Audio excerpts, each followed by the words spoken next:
चंद्रयान 3 के रोवर ने खोजा चांद पर पानी। चंद्रयान 3 का प्रज्ञान रोवर लगातार चांद की धरती पर घूम रहा है और हमारे इसरो के वैज्ञानिकों द्वारा इस रोवर को कमांड यानी निर्देश दिया जा रहा है। चंद्रयान का प्रज्ञान रोवर चांद की धरती पर एक्सपेरिमेंट कर रहा है और वहां की जानकारियों को फोटो के साथ इसरो के वैज्ञानिकों के पास भेज रहा है। प्रज्ञान रोवर में लगाए गए लेजर ब्रेकडाउन स्पेक्ट्रोस्कोप, जिसे LIBS का नाम दिया गया है। प्रज्ञान रोवर में लगे इस लेजर ब्रेकडाउन स्पेक्ट्रोस्कोप ने चांद की धरती के नीचे लेजर को फेंककर कुछ तत्वों को खोज निकाला है, जिसमें हाइड्रोजन और ऑक्सीजन पाए जाने की उम्मीद बताई जा रही है। आपको जानकारी के लिए बता दें कि जो पानी होता है उसमें हाइड्रोजन और ऑक्सीजन के मॉलिक्यूल्स मिले होते हैं, यानी कि हाइड्रोजन के 2 अणु और ऑक्सीजन के 1 अणु को आपस में मिला दिया जाए तो पानी का निर्माण होता है। अब आपके मन में सवाल आ रहा होगा कि जब प्रज्ञान रोवर ने चांद पर ऑक्सीजन और हाइड्रोजन की खोज कर लिया है, तो इसका मतलब यह है कि चांद पर पानी पाए जाने की पुष्टि की जा सकती है। चंद्रयान 3 ने चांद पर पानी को खोज कर लिया या नहीं, इसको जानने के लिए वीडियो को अंत तक जरूर देखें। इसरो के वैज्ञानिकों ने यह भी बताया है कि इस समय चंद्रयान के रोवर के सामने मुसीबत मंडरा रही है, जिसका सामना करते हुए अपने मिशन को 14 दिनों के अंदर पूरा करना होगा। इसरो ने जानकारी देते हुए बताया कि हाल ही में प्रज्ञान रोवर के सामने 4 मीटर का लंबा गड्ढा आ गया था। जो तस्वीर इस समय आप अपने मोबाइल फोन पर देख रहे हैं, यह वही गड्ढा है जो प्रज्ञान रोवर के सामने आया था और इस गड्ढे की चौड़ाई लगभग 4 मीटर है।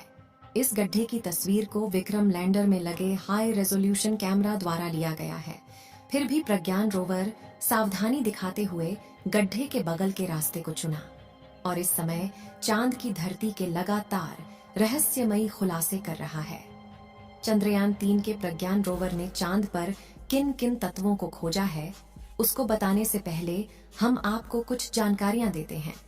दोस्तों, हमारा विक्रम लैंडर चांद की सतह पर 23 अगस्त 2023 के दिन शाम के लगभग 6:04 पर सफलतापूर्वक सॉफ्ट लैंडिंग किया था और यह इतिहास में पहली बार हुआ है, क्योंकि आज तक भारत के अलावा किसी भी देश ने चांद के इस भयानक दक्षिणी इलाके में उतरने की हिम्मत नहीं की।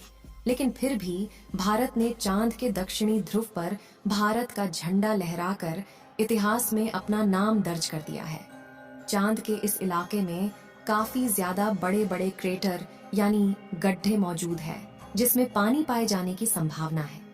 24 अगस्त के दिन चंद्रयान 3 का प्रज्ञान रोवर विक्रम लैंडर से धीरे धीरे बाहर निकलता है और इतिहास रचते हुए रास्ते में भी वह चांद की धरती पर इसरो का लोगो और अशोक स्तंभ की छाप छोड़ते हुए धीरे धीरे आगे बढ़ता है। इसरो ने जानकारी देते हुए बताया कि जिस स्थान पर चंद्रयान 3 का लैंडर उतरा है, उस जगह को शिव शक्ति पॉइंट के नाम से जाना जाएगा, क्योंकि शिव में मानवता के कल्याण का संकल्प समाहित है और शक्ति से हमें उन संकल्पों को पूरा करने का सामर्थ्य मिलता है। दोस्तों, इसरो वैज्ञानिकों के अथक प्रयासों और करोड़ों भारतीयों के दुआओं के नतीजे आज हमारा चंद्रयान 3 चांद के दक्षिणी ध्रुव पर अभी भी शान से खड़ा हुआ है और इसे चांद पर लैंड किए हुए 1 हफ्ता हो चुका है और अब यह मिशन बस 1 हफ्ता और चलने वाला है, जिसके बाद चांद पर फिर से 14 दिन के लिए रात हो जाएगी, क्योंकि प्लान के अनुसार लैंड करने के बाद उसे 14 दिन रिसर्च का काम करना है। यही वजह है कि जिस दिन से चंद्रयान ने लैंड किया है, तभी से हमारा प्रज्ञान रोवर चांद की अंधेरी व रहस्यमयी दुनिया के बारे में बड़े बड़े खुलासे कर रहा है। इसके साथ ही यह चांद की जमीन पर भारत की एक ऐसी अमिट छाप छोड़ रहा है जो आने वाले कई सालों तक नहीं मिटेगी। जैसे ही चंद्रयान 3 ने चांद की धरती पर लैंडिंग की, हम सभी ने चंद्रयान मिशन के कामयाब होने का खूब जश्न मनाया।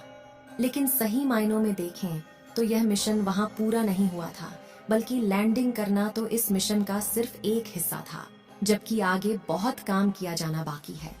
दरअसल इसरो ने अपने इस मिशन को 3 हिस्सों में बांटा है, जिसमें पहला उद्देश्य चांद के दक्षिणी ध्रुव पर लैंड करना था, जो कि हम 23 अगस्त को ही कर चुके हैं। इसका दूसरा उद्देश्य प्रज्ञान रोवर को सफलतापूर्वक चांद की सतह पर उतारना और एक जगह से दूसरी जगह भेजना है, और यह उद्देश्य भी पूरा हो चुका है, क्योंकि लैंडिंग करने के सिर्फ 4 घंटे बाद ही इसरो वैज्ञानिकों ने प्रज्ञान रोवर को चांद की सतह पर उतार दिया था। ये काम पूरा होने के बाद अभी तीसरा उद्देश्य बाकी है, जो है चांद पर रिसर्च और परीक्षण करना। और आपकी जानकारी के लिए बता दें कि इसरो के वैज्ञानिकों ने अपने उद्देश्य को पूरा करने का काम स्टार्ट भी कर दिया है और लगभग आधा मिशन पूरा भी हो गया है, जिसमें प्रज्ञान रोवर ने चांद की मिट्टी में उपस्थित मिनरल के बारे में बताया है। चंद्रयान 3 ने कुछ मिनरल के बारे में पता लगाया है, जिनमें aluminium, calcium, iron, chromium, titanium, manganese, silicon और ऑक्सीजन भी शामिल है। इसके बाद इसरो ने बताया कि प्रज्ञान रोवर और विक्रम लैंडर में लगा पेलोड उपकरण एक्टिवेट कर दिया गया है और सारे सिस्टम एकदम सही तरीके से काम कर रहे हैं। तो अब यह सवाल आता है कि रोवर चांद के इस इलाके में इसके अलावा कौन कौन सी रिसर्च करने वाला है। चलिए दोस्तों, पहले हम आपको प्रज्ञान रोवर के बारे में थोड़ा जानकारियां देते हैं, क्योंकि यह एक बहुत ही खास रोवर है और इस वीडियो से जुड़े सभी सवालों के जवाब भी इसी में छुपे हुए हैं। असल में दोस्तों, प्रज्ञान रोवर एक रोबोटिक रोवर है जो अपना सारा काम खुद से निपटा सकता है। और सबसे अच्छी बात यह है कि यह पूरी तरह मेड इन इंडिया है, यानी इसमें लगा एक एक साइंटिफिक उपकरण इंस्ट्रूमेंट इंडिया में ही बनाया गया है। इसके अलावा अगर बात करें तो इसकी लंबाई 91.7 सेंटीमीटर, चौड़ाई 75 सेंटीमीटर और ऊंचाई 39.7 सेंटीमीटर है। साथ ही इसका वजन 26 किलोग्राम है। यहाँ गौर करने वाली बात यह है कि 26 किलोग्राम का वजन पृथ्वी पर है।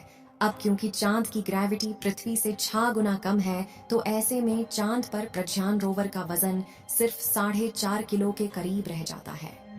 नेविगेशन के लिए इसमें पीछे की तरफ 2 कैमरे लगाए गए हैं, जिनके नाम नेविगेशन कैमरा लेफ्ट और नेविगेशन कैमरा राइट है। यह कैमरे प्रज्ञान रोवर की 2 आंखों की तरह है, जो इसे सामने मौजूद बाधाओं के बारे में अवगत कराते हैं। इसके अलावा इसमें ऊपर की तरफ सोलर पैनल भी लगाए गए हैं, जो इस रोवर का सबसे अहम हिस्सा है। दरअसल प्रज्ञान रोवर पूरी तरह से सौर ऊर्जा पर ही चलता है और इसके लिए इसमें लगाए गए सोलर पैनल 50 वॉट बिजली उत्पन्न कर सकते हैं। इसके अलावा इसमें एक एंटीना भी लगाया गया है, जिसके द्वारा यह जानकारी को विक्रम लैंडर के पास भेजता है और विक्रम लैंडर चांद का चक्कर लगा रहे आर्बिटर के पास जानकारी भेजता है और आर्बिटर उसे जानकारी को इसरो के वैज्ञानिकों के पास भेज देता है। चंद्रयान 3 ने ऑक्सीजन की खोज कर ली है। अगर यह चांद पर हाइड्रोजन की खोज कर ले तो चांद पर पानी की पुष्टि की जा सकती है। इस वीडियो को एक लाइक जरूर करें और अपने मित्रों तक इस वीडियो को शेयर करें, ताकि उन्हें भी जानकारी मिल सके। और अपने भरोसेमंद चैनल को सब्सक्राइब जरूर करें और बेल आइकन को ऑल पर सिलेक्ट करना बिल्कुल ना भूलें। मिलते हैं किसी और नॉलेजेबल वीडियो के साथ। वीडियो को अंत तक देखने के लिए धन्यवाद।